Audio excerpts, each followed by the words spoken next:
Hi there, you're welcome to Bush News TV Online, number one TV blog for the latest in news, sports, entertainment, business, gist, lifestyle, and many more.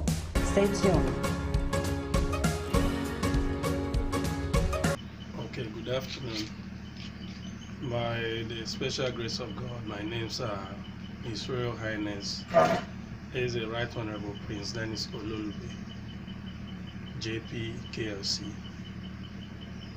Nwapwekete Ako, and also the Nenyichi Iwako in Ako Kingdom.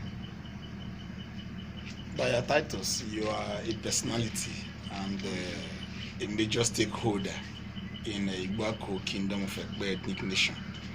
Recently, the governor recognized the Ezi Iwako, His Majesty Eze Cassidy Okpora Weber Ikebidi, as a first-class traditional ruler by giving him certificate of recognition.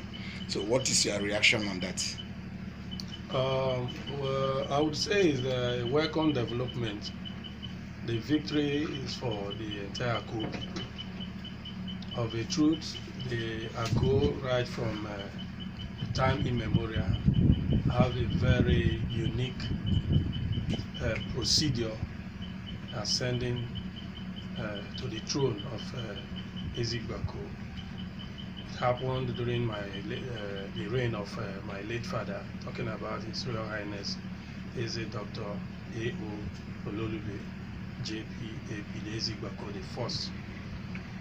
The Ako have a very unique procedure in ascending to the throne, and it replicated itself in this very era where we have had Cassidy, Dokpagi, and others. Now, we wouldn't want to talk about all that we went through.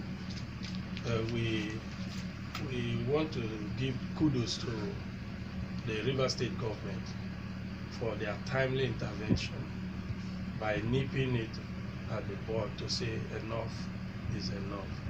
Let Ako have a direction. Let Ako have leadership.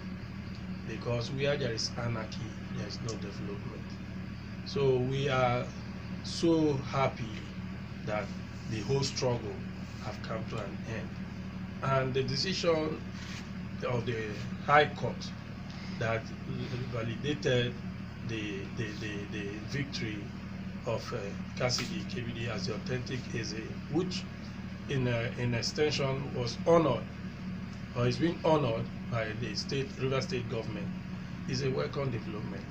And His Royal Majesty Eze Dr. Cassidy Ikebidi have also spoken, has addressed the people that this victory is not his own. The victory is for the Ako people.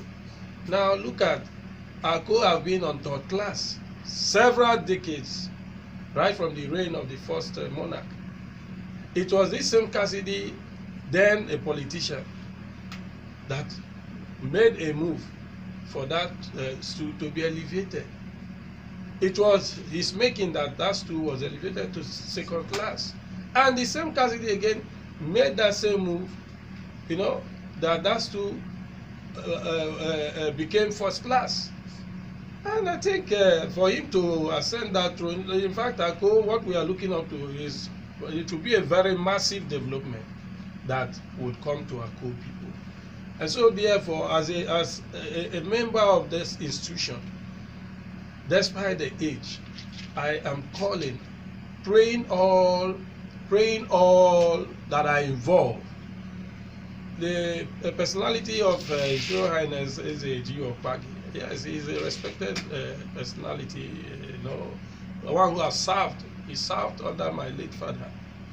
Yeah, he's a good man, yes. But two persons cannot sit on that throne.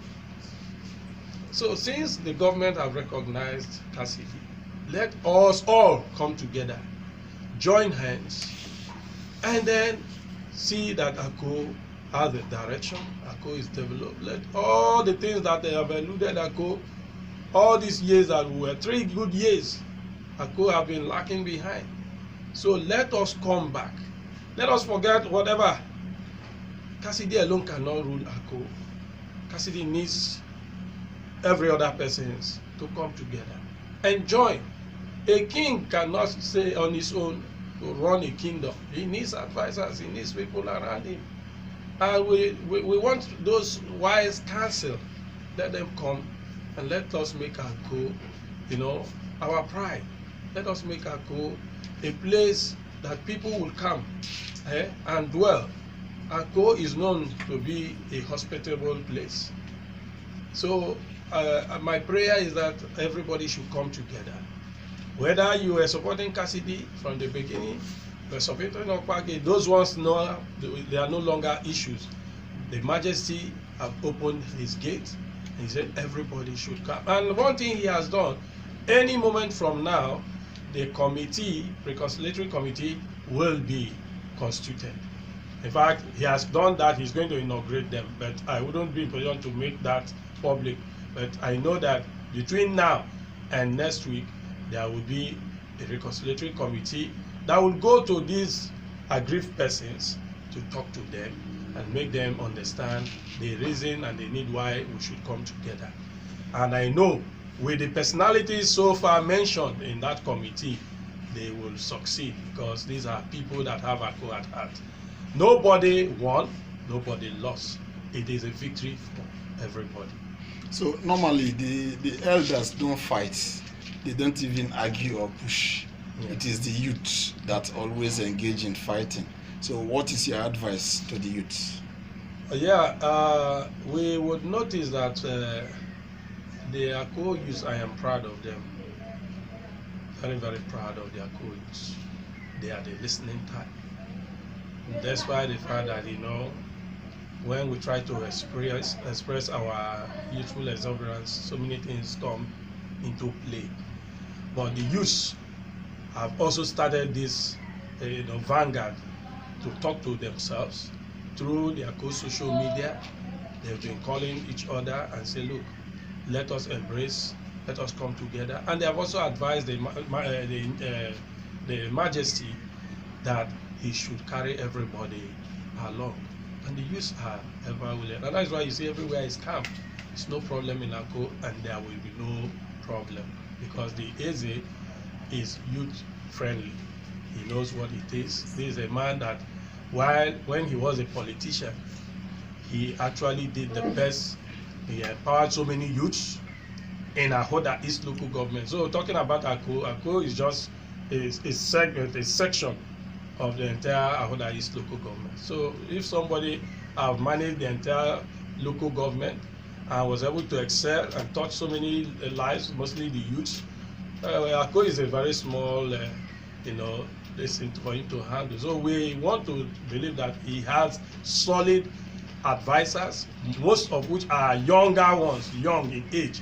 So we will carry the youths along, and definitely he has promised so. And we believe that our Majesty is going to do so. So the youths are behind him too. And again, most crises in recent time are caused by women. Ordinarily, by Ekpe tradition, women are supposed to be peacemakers. But in recent time, we found out that women incite their men, their husbands, and their children to cause crisis. So what is your own advice to the women folk?